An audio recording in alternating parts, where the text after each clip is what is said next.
Hello everyone, my name is Kobe Dixon. This is my assignment module 1. So I'm going to try to go over everything without kind of going too much detail to keep it in the 8 minutes. So talking about my school and community description, all this information is from Data USA. This is for the 2020 numbers, but my citation says 2021 because it was posted in 2021. So this is for 2020. The community demographics, generally, our population is a lot older, meaning the median age of 41 years old.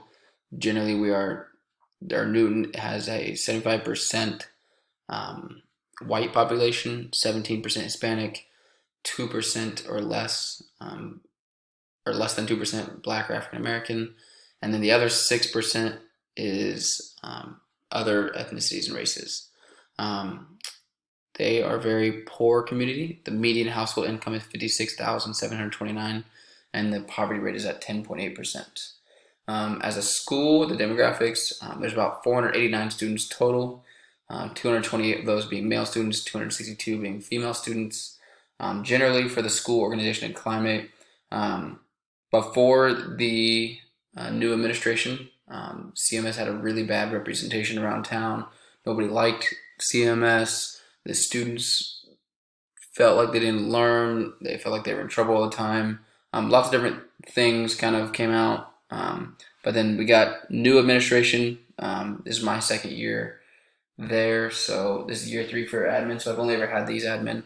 And as a culture, as an organization, as the climate, everything is significantly improved. It seems like there's a lot more positive environment, positive staff, positive community interactions. We invite community agencies in for every family night event that we have.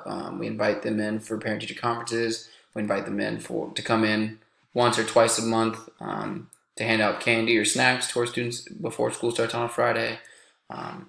We've seen a lot of positive interactions with those, a lot of engagement with them.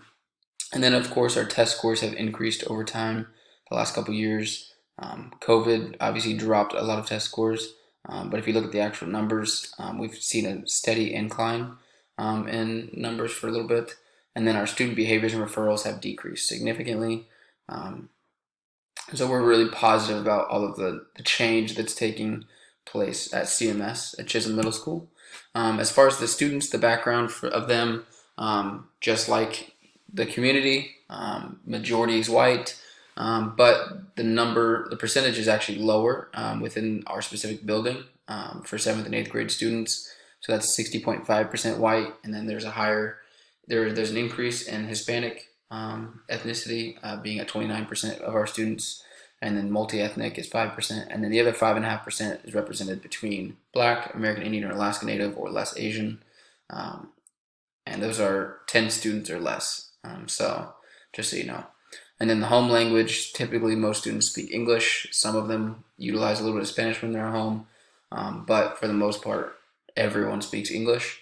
And the socioeconomic status, 45.5% of our students are on free reduced lunches, but that doesn't include parents who haven't signed up their students, and there's actually 52% of our students that are eligible for free reduced lunches, according to Data USA. And then 46% of our students are male. For their gender, 54% are female. And we're dealing with 7th and 8th graders that are about 12 to 14 years old. So as far as the academic information for our students, so I have a screen that looks like this for reading, math, and science. And it gives you a breakdown of what each level indicates for each of the students in the data that I'm about to show you for a graph that looks like this. I'm not going to go over that. I'll kind of briefly go over it whenever I go over the data. So when it comes to reading, ELA, level 1 is limited ability, level 2 basic ability, level 3 effective ability, level 4 excellent ability. When it comes to ELA, our building is 5% higher at the limited ability level 1. So we obviously want to improve that. Our level 2 students are at 39% of our students, which is 5% roughly higher than the state. So what looks like 75% of our students roughly are level 1 or level 2. So that's really high for reading. We don't really want to be high in those two categories, obviously, but we are, and we're gonna try to hopefully get some of that decreased and increase some of our level 3, level 4s, which are lower than the rest of our state. When it comes to math, our student performance is about 86% of our students fall into level 1 or level 2, so limited ability or basic ability of applying their math skills. So that's really high. The state only has 72, I think 72% roughly, somewhere around there, of students, if I did my math right, of students in the level 1 or level 2, limited ability or basic ability. So we're significantly higher than the state.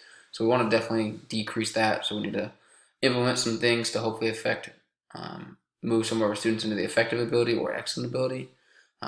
We need to focus on math and reading a little bit.